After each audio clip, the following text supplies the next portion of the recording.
क्या ये बात तो सच है कि आप लोगों ने भी इस तरीके का बना हुआ इडली खाया ज़रूर होगा, लेकिन आप लोग भी हमारे वीडियो को पूरा एंड तक देखा और आप लोग भी इस तरीके का इडली बनाए।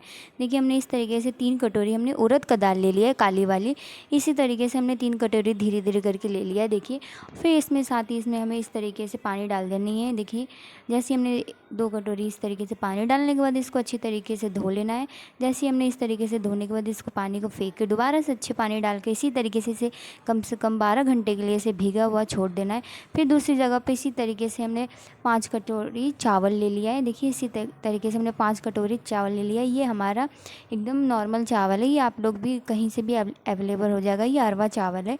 ये चावल आप लोग भी इस तरीके से धो ले, पानी डाल के इसको अच्छी तरीके से हमें धो लेना है 5 कटोरी चावल को। देखिए अपने हिसाब से आप लोग भी जितना इडली खाना हो उतने अपने हिसाब से उड़द का दाल और अपने हिसाब से चावल लेके इसी तरीके से हमने देखिए काली काली वाली जो उड़द होती है उसको धोकर अच्छी तरीके से उसके छिलके को हटाकर फिर हमें एक मिक्सी जार ले लेनी है।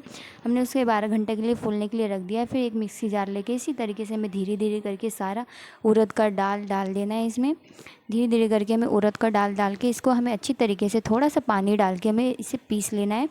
आप लोग भी इस तरीके का थोड़ा सा पानी डालें और देखिए इसी तरीके से पीसें। धीरे धीरे करके हमें थोड़ा थोड़ा पानी डाल के इसी तरीके से हमें मोटा मोटा सा पेस्ट तैयार करना है, एकदम दरदरा सा। फिर से इसमें पानी ऐड करें, फिर से इसको अच्छी तरीके से मिक्स कर ले। देखिए इसी तरीके से हमें सारा उड़द के दाल में फिर से पानी डाल के इसको अच्छी तरीके से पीसना है, जब तक ये एकदम ज़्यादा इसी तरीके से पतला ना हो जाए। जैसे ही हमने पतला होने के बाद दूसरी जगह पर इसी तरीके से एक बड़े से पतीले में इसी तरीके से हमने उड़द का दाल को डाल देना है। जैसे हमने फिर से दूसरी जगह पर हमने चावल को इसी तरीके से धो लिया, फिर इसका पानी को फेंक के इसी तरीके से चावल को छान लिया है। 12 घंटे बाद हमने चावल को भी इसी तरीके से भिगो कर रख रखा था। फिर हमने दूसरी जगह पे इसी तरीके से मिक्सी जार ले लेना है और फिर चावल को इसी तरीके से हमने मोटा दरदरा एकदम इसी तरीके से पीस लेना है। फिर साथ ही इसमें भी उड़द के दाल में इसी तरीके से बड़े वाले पतीले में डाल के फिर दूसरी जगह पे इसी तरीके से और भी सारे चावल को इसी तरीके से लेके हमें पीस लेना है। 5 कटोरी चावल को जो हमने भिगो रखा था।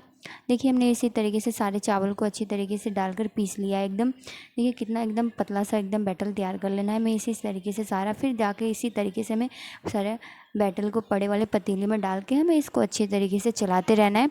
देखिए हमें इस तरीके से हमें चलाते रहना है एकदम अच्छी तरीके से, ताकि एकदम मिक्स हो जाए ये उड़द का दाल और चावल कच्चा वाला जो हमने पीस रखा था।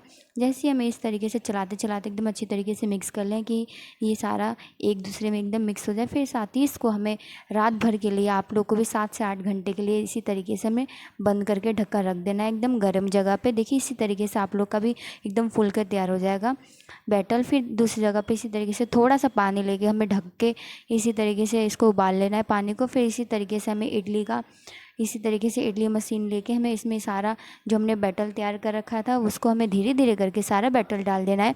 जैसे हमने धीरे धीरे करके सारा बैटर डाल दिया इसी तरीके से घी लगाकर, ताकि ये आपका अच्छी तरीके से निकल जाए बैटर को। देखिए इसी तरीके से हमने सारे बैटर को एकदम डाल दिया है। फिर और भी इसी तरीके से लेके हमने धीरे धीरे करके सारे इडली का बैटर डाल दिया है और धीरे धीरे करके डालें ताकि एकदम फूलने के लिए अच्छा हो जाए। और देखिए इस तरीके डालने के बाद इसको हमने बंद करके साथ ही हमने उबलते हुए पानी में इसी तरीके से देखिए पानी हमारा कितना गुनगुना एकदम उबल चुका है, भाप एकदम हो गया है। फिर साथ ही इसमें इडली को हमें इसी तरीके से डाल देना है।